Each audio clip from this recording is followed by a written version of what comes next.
everyone, I'm Olivia Edlund and I'm the Education and Outreach Manager at Philadelphia's Magic Gardens.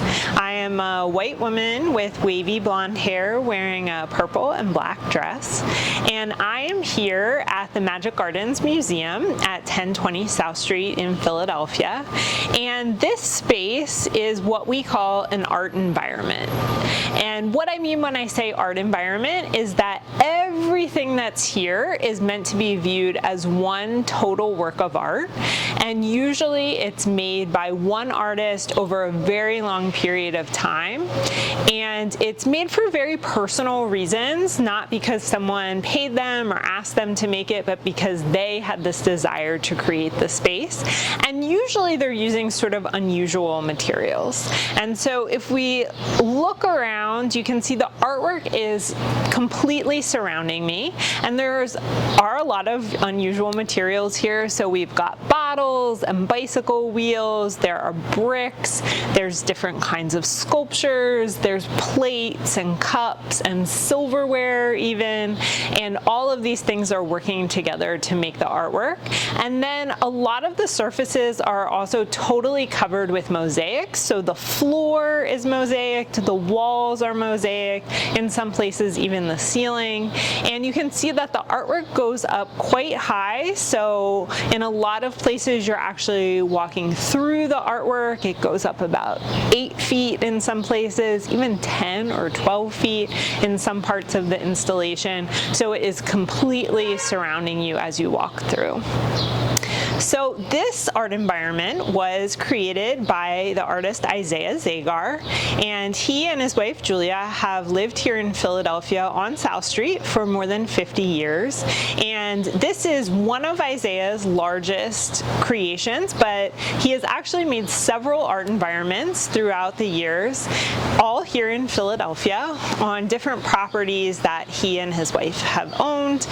Some have been their homes, his studio, and this space actually started as Isaiah's art studio. So it was here on this property, and he mosaicked that space, and then he and Julia bought an adjacent property where he started to create art, and after many years he started moving on to the property where I'm standing now. So if you can imagine, when Isaiah started working here, these were just empty lots. So none of this was here.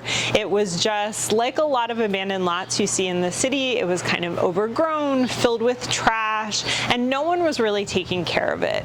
And so Isaiah decided, I'm gonna do what I do most places, which is start to create some artwork here. So he started cleaning this up and creating some of these mosaics and building some of these installations. And he was doing this for years until the owners came back and they were ready to sell the property so they could make some money, and were not too happy with what they found here that Isaiah had begun to create.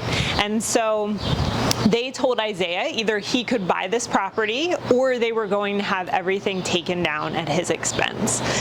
But those weren't great options for Isaiah. So what happened was a lot of people here in the community stepped up and they started donating money. They were volunteering their time. There were even lawyers who got involved and said, we'll work on this for free. And that whole group of people were able to form the nonprofit Philadelphia's Magic Gardens, who owns this space now.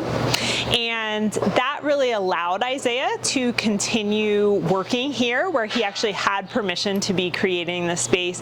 And that's what most of this was done. So these passageways that you see behind me, there's even artwork below where I'm standing in a lower level below street level. All of that was done in those years after the nonprofit was formed. And then by 2008, this space was open to the public with regular hours as a museum. And today we still are open as a museum 6 days a week. So people can come to visit the space. You can self-guide and explore here. You can take a guided tour where you can learn a little bit more about the space. We also host concerts and workshops and different hands-on art making opportunities. And we have work by other artists in our galleries through different exhibitions. So we really hope that you'll join us here at Philadelphia's Magic Gardens sometime soon.